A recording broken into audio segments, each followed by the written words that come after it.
Bonjour Bernard. Bonjour. Alors, donc je t'ai invité pour nous parler un petit peu de ton activité d'architecte et puis du travail que tu fais avec nous depuis plusieurs années maintenant et pour plusieurs années.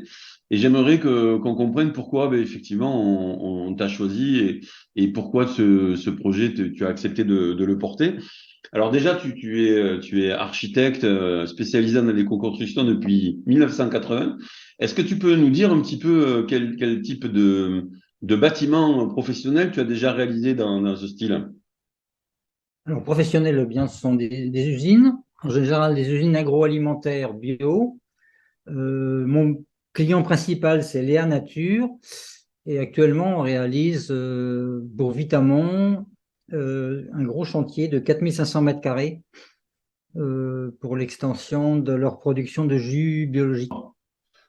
Alors, depuis quelque temps maintenant, tu travailles avec nous. Donc, tu as travaillé sur deux parties, la partie du design du quartier rural et puis sur le centre de formation. Est-ce que tu pourrais nous dire deux mots sur le quartier rural que tu as dessiné et que tu accompagnes depuis maintenant plus de 2 ans? Oui, 3 ans, je Ah oui, crois. 3 ans, oui, déjà. Alors, ce quartier, bon, c'est sur un terrain qui fait globalement 4 hectares environ, qui est divisé en 4 parties d'un point de vue du plan local d'urbanisme, que l'on voit là sur le plan au milieu.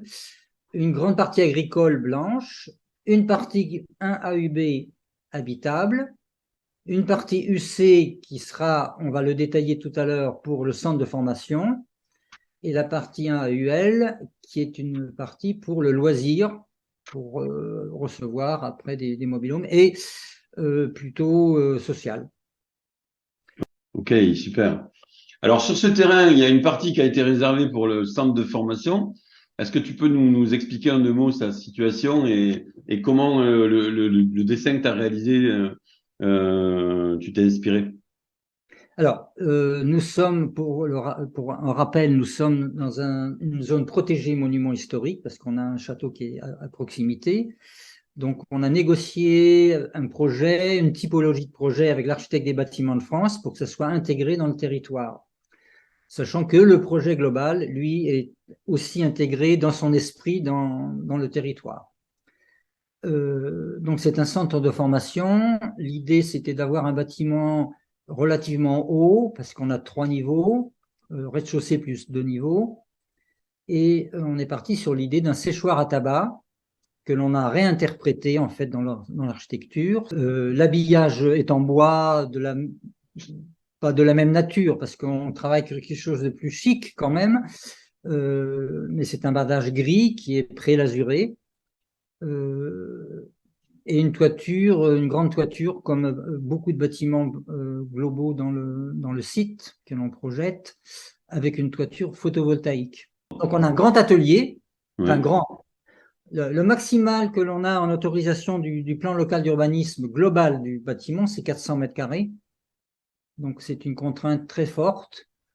Donc on a une salle de cours, atelier, sur la partie ouest, et puis après sur la partie est, on a bureau est, oui, bureau, salle de repos pour les personnes qui vont être en stage. Je pense qu'on a considéré 11 personnes en stage, avec leur vestiaire, les sanitaires, et à l'étage, on a la salle de cours, le bureau des professeurs, et puis des archivages. Et l'étage que l'on ne voit pas ici au-dessus, que l'on voit après sur la façade, on a une grande terrasse ouverte sur la partie au-dessus des bureaux qui donne en belvédère la vue sur tout le site.